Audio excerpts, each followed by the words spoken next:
Welcome to Headline Hub Updates. Subscribe and press the bell icon for more updates. The morning of August 23, 2025 broke with a familiar tropical haze over Clark Air Base.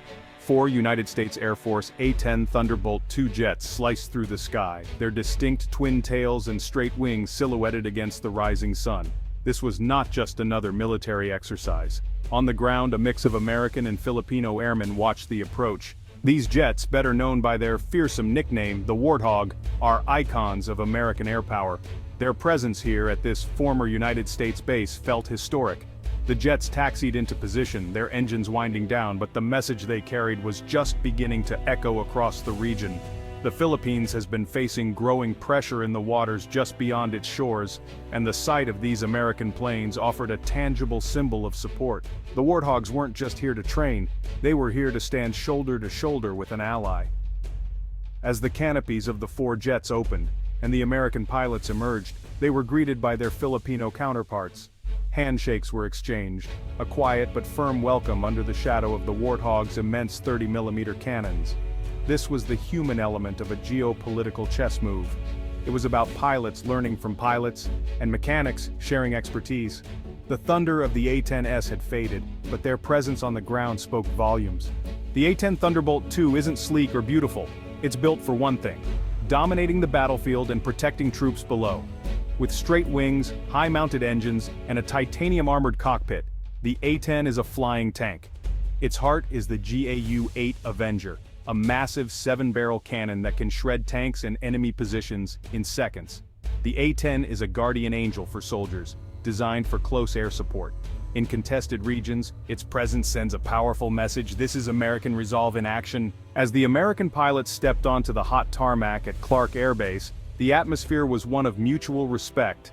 Filipino pilots and ground crews, many of whom have trained with United States forces before, were eager to get a closer look at the legendary A-10S. For them, this was a chance to learn from some of the best and work with an aircraft renowned for its effectiveness. There was a sense of shared purpose, a quiet understanding that the skills they would hone together could one day be critical for the defense of their nation. The American airmen felt it too. They were not just here to teach, they were here to learn. Operating in a different climate with different logistical chains and alongside a partner air force provides invaluable experience. This was not about the United States dictating terms, it was about two professional militaries coming together to become stronger as a team. This deployment is part of a new model of military partnership. The handshakes on the tarmac were a symbol of this modern, agile, and resilient partnership. The drills and training were the official mission, but the real work was happening right there on the flight line, renewing friendships and reinforcing an alliance built on trust. The central question is simple: why send A-10 Warthogs to the Philippines, and why now? The answer is layered, but it begins with a clear and unmistakable message of deterrence. The deployment is a direct response to the increasingly tense security environment in the Indo-Pacific, particularly in the South China Sea. The arrival of these specific aircraft, known for their ground attack and anti-ship capabilities, is a calculated move. It demonstrates that the United States is not just watching events unfold from a distance, it is actively positioning assets to support its allies and uphold international law. The timing is no coincidence. It comes as the Philippines faces growing coercion in its own waters. The presence of these jets serves as a powerful symbol of American support for its treaty ally. The message is not aggressive, but it is firm. The alliance is strong, and its members are prepared to defend their shared interests. This deployment is a perfect example of the United States military's dynamic force employment strategy. The A-10S at Clark are a nimble and potent expression of this modern strategy. Ultimately, the Warthogs are here to strengthen the combined capabilities of both air forces. The bond between the United States and the Philippines is one of the oldest and most enduring in the Indo-Pacific. Forged in war and tested by time, this alliance is renewed for the 21st century. The 1951 Mutual Defense Treaty commits both nations to defend each other in case of attack. The arrival of A-10S at Clark Air Base is a modern sign that this promise still matters. Today, agreements like EDCA allow for joint exercises and deeper cooperation while respecting Philippine sovereignty. When American and Filipino pilots fly together, they build on a legacy of shared sacrifice and enduring partnership. The deployment of the A-10S cannot be understood without looking at a map of the South China Sea. This vital waterway is a hub of global trade, but it is also a flashpoint of geopolitical tension. The Philippines finds itself on the front line of these disputes. China's expansive claims, often enforced by a large maritime militia and Coast Guard vessels, have led to numerous confrontations with Filipino fishermen and naval patrols. These incidents are a direct challenge to Philippine sovereignty and its rights under international law. For the Philippines, the stakes are incredibly high. At risk are its exclusive economic zone, its access to rich fishing grounds, and its ability to develop offshore energy resources. The constant presence of foreign vessels in its waters is more than just a nuisance. It is a persistent threat to its national security and economic future. This is why shows of support from allies like the United States are so critical. The presence of U.S. military assets like the A-10S is a way of underwriting this policy with credible power. The real substance of the A-10 deployment lies in the details of the joint training exercises. This is where the alliance moves from paper to practice. The drills are designed to be realistic and challenging, pushing both U.S. and Filipino air forces to improve their skills. The core objective is to enhance interoperability, the ability for two different militaries to operate together seamlessly as a single, effective force.